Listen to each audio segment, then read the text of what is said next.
Welcome to my channel. আশা করি আপনারা সকলে খুব ভালো আছেন, সুস্থ আছেন। আজকে পরোটার একটা দারুণ রেসিপি আপনাদের সাথে শেয়ার করব। রেগুলারের পরোটার থেকে একটু অন্যরকম, খেতে যেমন সুস্বাদু হয় আর তেমনি স্বাস্থ্যকর। কোনো রকম ময়দা ছাড়াই আজকে আপনাদের এই পরোটা বানিয়ে দেখাবো। ভিডিওটি স্কিপ না করে ফুল ভিডিও দেখার অনুরোধ রইল।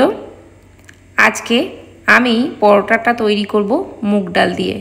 আর মুগ ডাল দিয়ে এই পরোটা বানালে ভীষণ টেস্টফুল হয়। আপনারা একদিন বানিয়ে দেখতে পারেন। এর জন্য আগের দিন রাত্রির বেলা আমি মুগ ডালগুলিকে ভিজিয়ে রেখেছিলাম। আপনারা চাইলে রান্না করার বা পরোটা বানানোর 2-3 ঘন্টা আগে একটু গরম জলে ভিজিয়ে রাখলেও কিন্তু কোনো সমস্যা নেই, যদি রাত্রেবেলা ভিজাতে ভুলে যান। তো দেখতেই পাচ্ছেন ডালটা কিন্তু ভিজে একদম ডবল হয়ে গেছে। তো এইভাবে ভিজিয়ে রাখলেই বেশি সুবিধা হবে পরোটাটা বানানোর ক্ষেত্রে।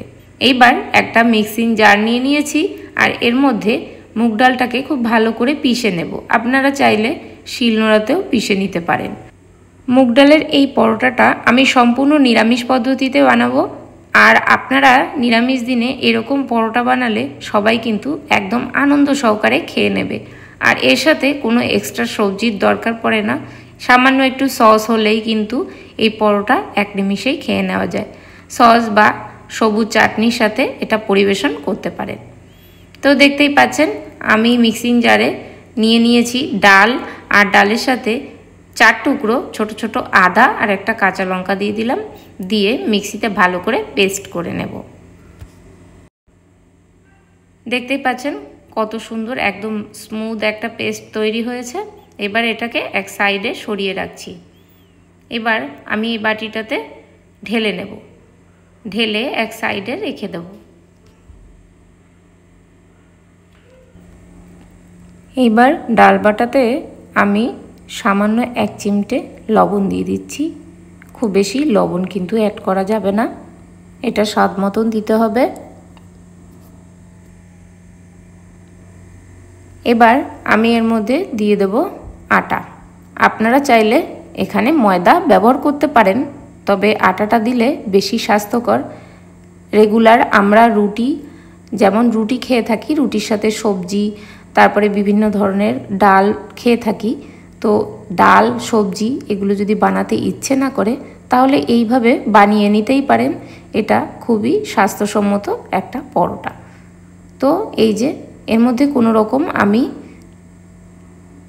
জল ইউজ করিনি, শুধু ডাল বাটাটা যতটুকু ছিল তাই দিয়েই এই আটাটা মেখে নিয়েছি।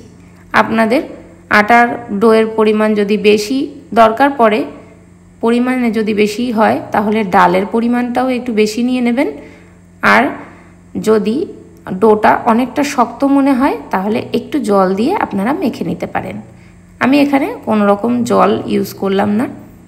তো দেখতেই পাচ্ছেন খুব সুন্দরভাবে মাখা হয়ে গেছে। আর একটু সময় খুব ভালো করে মেখে নেব।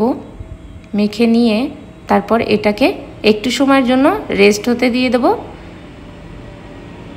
একটু ঢাকা দিয়ে এক সাইডে সরিয়ে রাখছি। আটা মাখাটা কিছুক্ষণের জন্য রেখে দেবো রেস্ট হতে। আর ততক্ষণে আমি একটা পুর বানিয়ে নেব কড়াইতে। তার জন্য দিয়ে দিলাম সর্ষের তেল। এবার সর্ষের তেলের মধ্যে দিয়ে দেব 5 ফোড়ন। 5 ফোড়নের পর দিয়ে দিচ্ছি কারি পাতা। কারি পাতাটা দেওয়ার জন্য এই পুরটা ভীষণ ভালো হয় খেতে, বিশেষ করে নিরামিষভাবে রান্না করলে। এবার দিয়ে দিচ্ছি সেদ্ধ করে রাখা ম্যাশ করা আলু। আর এবার দিয়ে দিলাম 1 চামচের ছোট চামচের একদম হাফ চামচেরও কম হলুদ, আর হাফ চামচ আদা গ্রেট করা। দিয়ে দিচ্ছি কাঁচা লঙ্কা। কাঁচা লঙ্কা সামান্য পরিমাণ ঝালের জন্য, আপনারা বেশি ঝাল পছন্দ করলে আরও বেশি পরিমাণ কাঁচা লঙ্কা দিতে পারেন। সমস্ত কিছু দিয়ে এবার খুব ভালো করে একটু নাড়াচাড়া করে নেব। কিছুক্ষণের জন্য ভেজে নিতে হবে। যতক্ষণ না এটা একদম হলুদ কালার হয়ে আসছে ততক্ষণ এটাকে একটু সুন্দর করে রেস্ট নিয়ে ভেজে নেব। আর যে পরিমাণ তেল দিয়েছি ওই পরিমাণই তেল রাখবো। এর মধ্যে আমি এক্সট্রা করে কোনো রকম তেল ইউজ করছি না। আপনারা চাইলে আর একটু বেশি তেল দিয়ে তারপরে এটাকে ভাজতে পারেন। এবার আমি এতে হাফ চামচ পরিমাণ, হাফ চামচেরও কম জিরা গুঁড়ি আর ধনে গুঁড়ি দিয়ে দিলাম। দিয়ে আবারও খুব ভালো করে নাড়াচাড়া করে বেশ কিছুক্ষণ ধরে ভেজে নিচ্ছি।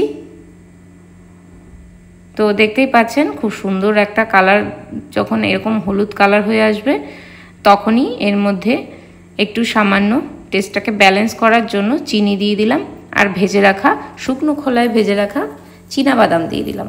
চীনাবাদামের জন্য এটার কিন্তু টেস্ট ভীষণ ভালো হয়। আর আপনারা চাইলে চীনাবাদামটাকে একটু ডাস্ট বা একটু থেতো থেতো করে গুঁড়ো করে দিতে পারেন। আবারও সুন্দর করে একটু নাড়াচাড়া করে নেব। বেশ কিছুক্ষণের জন্য নাড়াচাড়া করে গ্যাসের ফ্লেমটা অফ করে দেব। এটাকে একটা বাটিতে ট্রান্সফার করে ঠান্ডা হতে দিয়ে দেব পুরটাকে। পুরটা ঠান্ডা হয়ে গেছে। এবার এদিকে এই যে আটার ডোটা মেখে রেখেছিলাম, মুগ ডাল আর আটা দিয়ে যে ডোটা মেখে রেখেছিলাম সেটার লেচি কেটে নেব। তো এরকম বড় বড় লেচি কেটে নিতে হবে, যেহেতু পরোটাটা একটু বড় সাইজের হবে, একদম রুটির সাইজের। তো সেই জন্য আপনারা যদি ছোট ছোট পরোটা বানাতে চান তাহলে লেচির পরিমাণ একটু কম নেবেন, মানে লেচিটা একটু ছোট সাইজের কেটে নিতে হবে।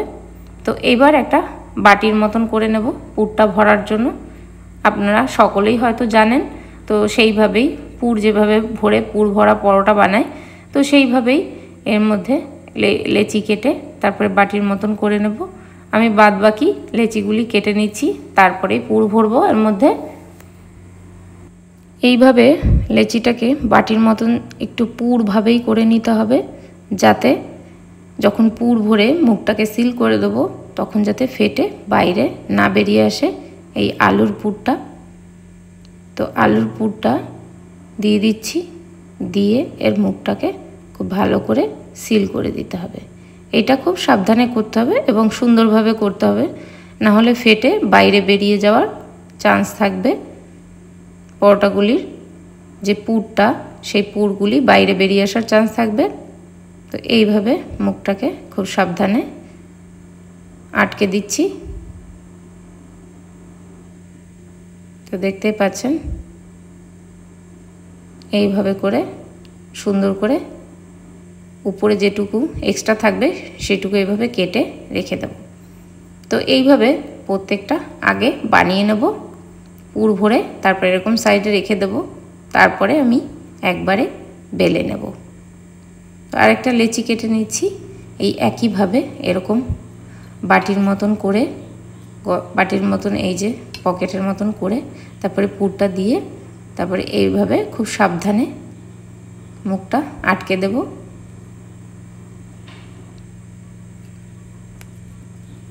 আর এক্সট্রা যে অংশটা সেটাকে এইভাবে কেটে আবার আরেকটা লেচি কেটে নিচ্ছি, সেমভাবেই এটাকেও পুর ভরে নিচ্ছি।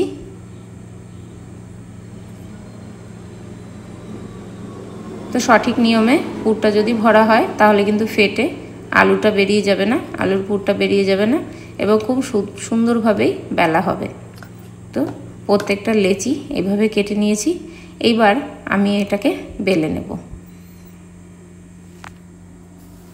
এটাকে আমি আটা দিয়েই বেলে নেব, আটার গুঁড়ি দিয়েই। আপনারা চাইলে তেল দিয়ে বেলে নেবেন।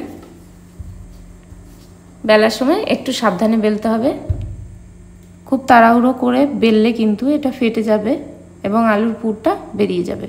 তো এই জন্য খুব সাবধানে বেলে নিতে হবে। বেলা হয়ে গেলে এর উপর দিয়ে কালো জিরে আর দিয়ে দিচ্ছি সাদা তিল। তো দিয়ে আর একটু বেলে নেব।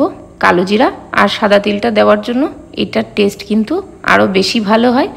কালো জিরে আর সাদা তিলটা দেওয়ার চেষ্টা করবেন যদি আপনারা এই রেসিপিটা বানিয়ে থাকেন।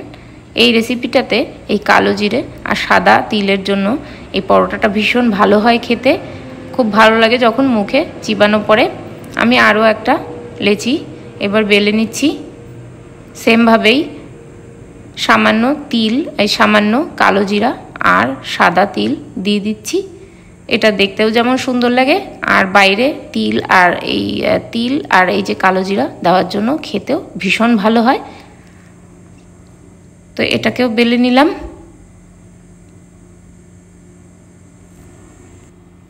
সেম ভাবে প্রত্যেকটা রুটি আমি বেলে নেব এইভাবে তিল আর কালো জিরা দিয়ে। তো দেখতেই পাচ্ছেন কত সুন্দরভাবে বেলাও হয়ে যাচ্ছে আর পরোটাটা দেখতেও সুন্দর লাগছে। এইভাবে খুব সাবধানে বেলে নিচ্ছি। এইবার একটা চাটুতে তেল গরম হতে দিয়ে দেবো। তেল গরম হয়ে গেলে এর মধ্যে দিয়ে দিচ্ছি পরোটাগুলি। এক এক করে পরোটাগুলি দিয়ে ভেজে নেব। আপনারা চাইলে প্রথমে শুকনো শুকনো ভেজে নেবেন, তারপর সামান্য তেল দেবেন যদি কম তেলে ভাজতে চান পরোটাটা। এক পিঠ হয়ে গেলে আর এক পিঠ উল্টে দেব। এটা খুব বেশি ভাজা ভাজা করার দরকার নেই, খুব বেশি ভাজা ভাজা করলে মুচমুচে হয়ে যায়, তখন কিন্তু পুষ্টিগুণটা খুব একটা থাকে না। যেহেতু মুগ ডাল দেওয়া আছে এই জন্য এটা খাস্তা কচুরির মতন হয়ে যাবে, নরম থাকবে না। পরোটা যেমন নরম সফট হয় তেমন থাকবে না। তো দেখতেই পাচ্ছেন এটা কিছুটা কুলচার মতন দেখতে লাগছে। আর এটা কুলচার থেকেও ভীষণ ভালো খেতে হয়। আপনারা চাইলে, আমি এখানে সাদা তেল ইউজ করছি, আপনারা চাইলে বাটার ব্যবহার করতে পারেন। বাটার দিলে আরও বেশি ভালো হবে খেতে। তো একটা হয়ে গেছে, আমি আর একটা ভেজে নিচ্ছি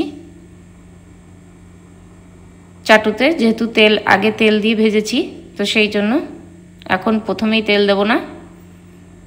এক পিঠ ভাজা হয়ে যাবে তারপরেই আর একবার তেল দিয়ে দিলাম।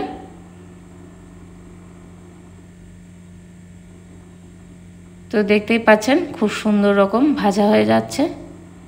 এইভাবে এক এক করে সব পরোটাগুলি আমি ভেজে নেব।